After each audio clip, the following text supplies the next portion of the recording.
pertama kita mengucapkan turut berduka cita atas musibah COVID-19 di negara kita dan di dunia, dan khususnya di negara kita, bahwa COVID-19 ini berdampak luar biasa, dan kami memberikan doa kepada keluarga besar para tenaga medis, dari dokter, perawat, dan seterusnya yang gugur di medan juang dalam bertugas menangani pasien COVID-19.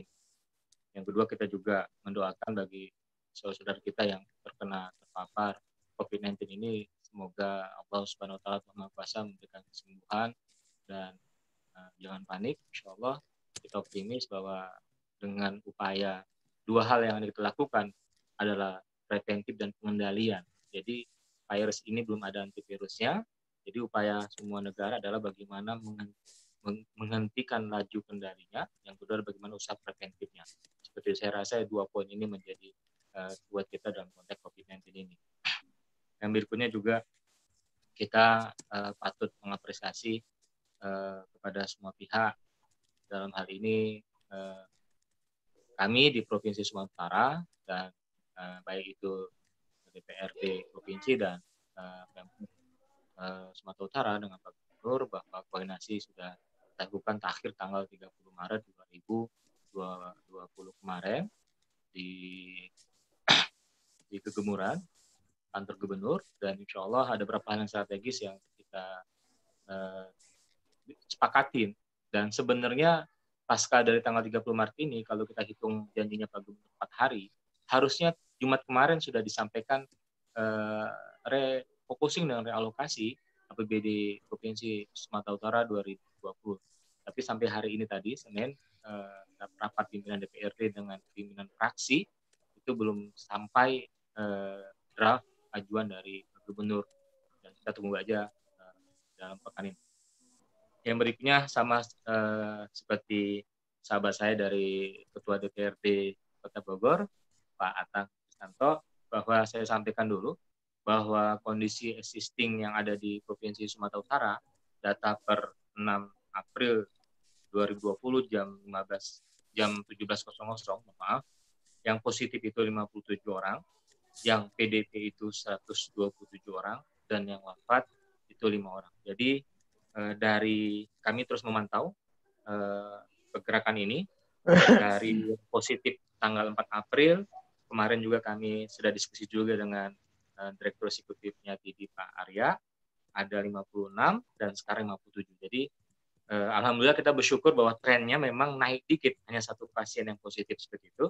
Nah, untuk PDP dari 117 tanggal 4 April, di tanggal 5 April itu 122, dan di tanggal 6 April itu posisinya di 127 orang, dan seperti itu. Jadi kita terus di DPRD dan di eksekutif terus kita mau memberikan upaya yang terbaik untuk bagaimana menekan laju kendali COVID-19 ini, seperti itu.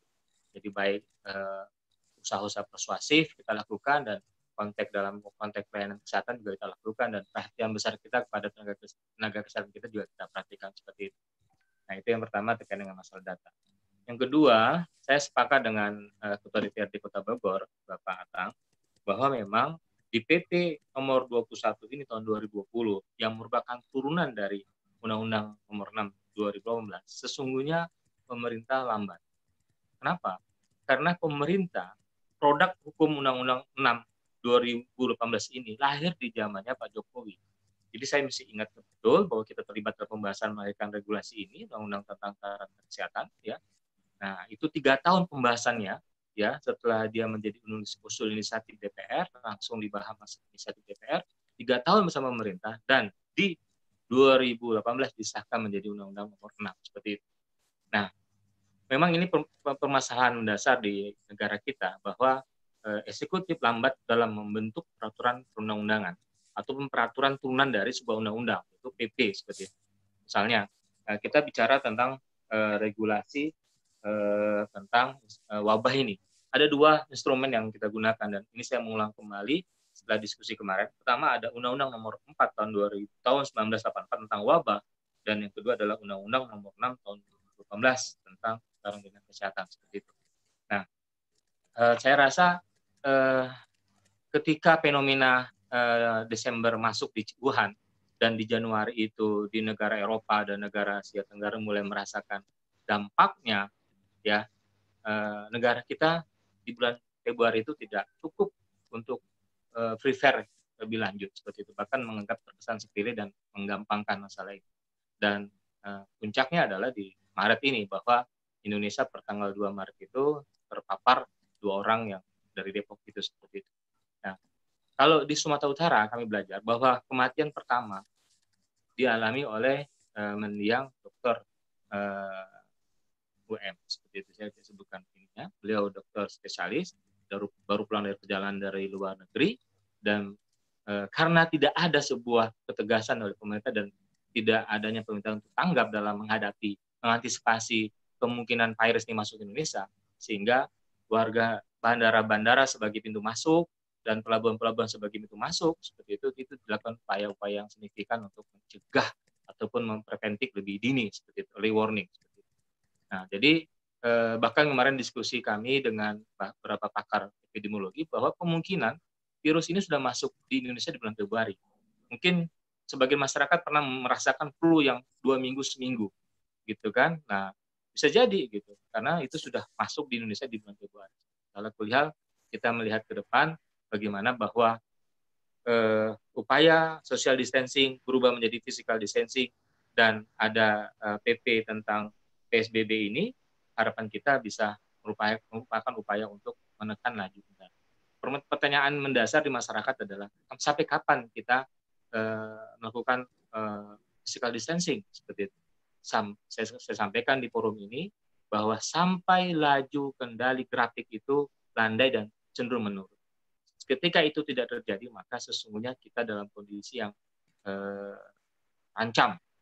Kita dalam kondisi yang patut sedih dan miris. Karena apa? Ketika prediksi pakar epidemiologi proyeksinya bahwa angka 1.500 di akhir Maret itu hanya selisih sekitar 30 saja dari fakta yang terjadi di akhir Maret. Nah, prediksi di akhir April itu 27.000 orang.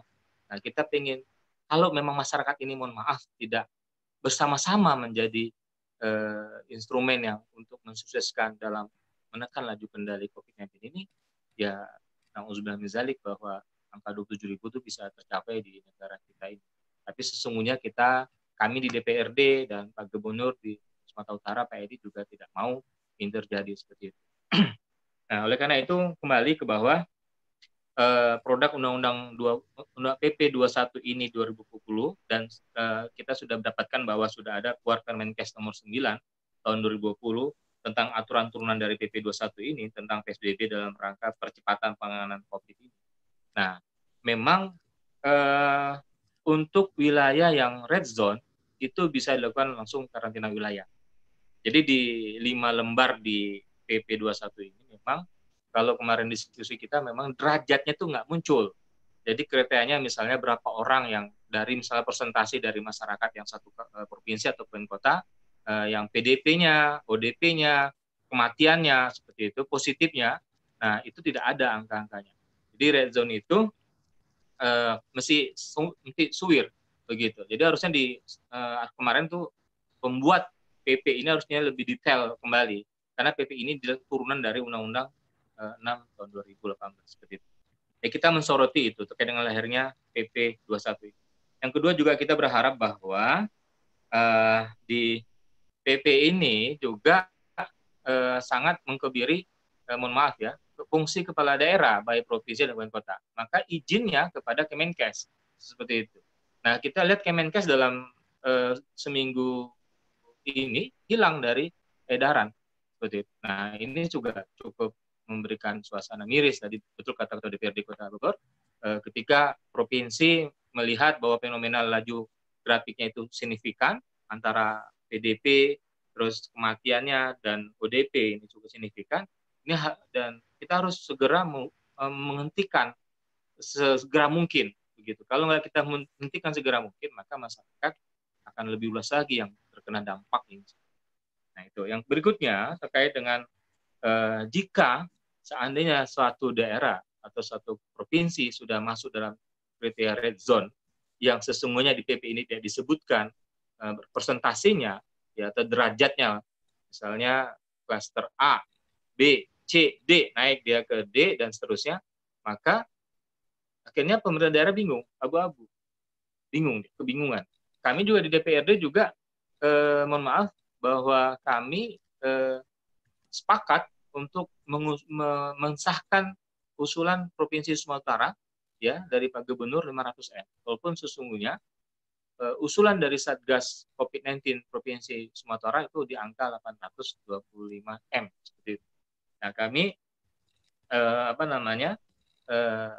akan mensahkan, menyetujui anggaran itu asal jelas bahwa anggaran itu memang salah satu yang kegunaannya nanti adalah untuk memenuhi masyarakat yang terkena dampak ekonomi dari pembelakuan karantina wilayah ketika suatu daerah itu provinsi atau daerah itu kabupaten kota masuk dalam wilayah red zone. Mungkin Bogor, Pak Atang itu termasuk red zone seperti itu, atau DKI Pak Anies, Bawesdan itu termasuk red zone seperti itu. Nah, berikutnya standarnya nggak jelas juga ya kalau menurut Bang Hendro, penetapan red zone itu apa gitu. Sumatera Utara merasa red zone atau bukan? Kalau awalnya karena kami melihat trennya luar biasa dengan jumlah penduduk, nah terus ternyata ketika keluar PP ini jadi bingung kita mengacu pada PP gitu, karena kami kita di DPRD juga harus melihat dan membaca PP-nya bahwa ternyata tidak jelas di PP itu mengatur red zone itu seperti apa begitu. Nah, dan izinnya itu di Kemenkes. Jadi kalau hari ini misalnya Sumatera Utara menetapkan red zone dengan tadi yang saya sampaikan bahwa data per hari ini positif 57, PDP 2127 dan wafat itu 5. Kemarin itu ODP itu sampai 3.794 orang, ya lebih kurang. Nah, apakah itu sudah masuk ke red zone atau tidak? Nah, jadi akhirnya Satgas dan Pak Gubernur kemarin mengatakan bahwa Sumatera Utara belum masuk red zone seperti itu. Nah, kalau kami di DPRD Sumatera Utara bahwa semua sudah masuk red zone. Kenapa? Kita jangan sampai pertumbuhannya signifikan dan kita nggak siap secara fasilitas kesehatan. Yang kedua secara tenaga medis di lapangan. Yang ketiga secara rumah sakit penyangga darurat. Walaupun memang di Sumatera Utara sudah lebih maju belajar dari DKI, Bandung, bahwa kita sudah menyiapkan beberapa rumah sakit dan kita siap untuk mengantisipasi 1.000 pasien yang PDP dan positif. Walaupun faktanya saya dapat kabar dari teman-teman saya, keluarga saya yang ada di Jakarta bahwa orang yang positif ataupun PDP di Jakarta ataupun sekitarnya di Pulau Jawa itu sangat sulit mendapatkan rumah sakit. Bahkan dia mohon maaf meninggal dalam proses mencari rumah sakit yang siap. Dan informasi lagi yang saya dapatkan, ini saya belum verifikasi, tapi ini dari teman-teman di kesehatan di garda terdepan bahwa di Wisma Atlet itu sesungguhnya tidak melakukan upaya-upaya yang signifikan dalam konteks kuratif rehabilitatif dari pasien yang sudah positif. Kita juga. Jadi kita hold ya. Nanti ya. Nah, jadi dari anggaran tadi kita lagi bicara tentang daerah dalam menghadapi darurat ini, maka kami meminta kepada Pak Gubernur bahwa anggaran 500M yang diajukan ya itu harus meliputi satu, masuk komponen masyarakat tercover akibat dari dampak ekonomi dari COVID ini. Yang kedua, kita minta bahwa APD buat tenaga medis di Sumatera Utara itu menjadi perhatian yang serius dan penting bagi Pak Gubernur dan Satgas COVID-19. Yang berikutnya kita minta pada alat kesehatan di rumah sakit itu harus segera, walaupun memang saat ini memang luar biasa mencarinya itu. Yang ketiga, bagaimana fasilitas isolasi harus tersedia dan ready di Sumatera Utara dan 33 kabupaten kota, segitu.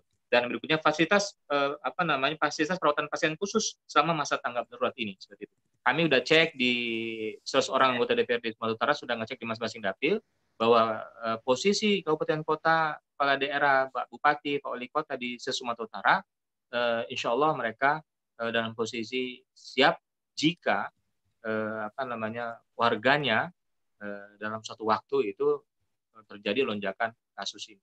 Tapi sesungguhnya kita juga berharap tidak ingin terjadi. Begitu. Contoh kita ambil kasus Binjai dan angka mereka, memang Binjai tren positifnya 1, tidak bertambah seperti itu, dan upaya-upayanya adalah preventif. Jadi perbatasan pintu masuk Binjai itu sudah dijagain oleh Satgas, dan kita mereka bermitra dengan polisi dan TNI untuk melihat bus-bus masuk itu diperiksa semuanya dan dilakukan upaya-upaya preventif sebelum terjadi lonjakan pasien. Mungkin itu sedikit gambaran dari Sumatera Utara.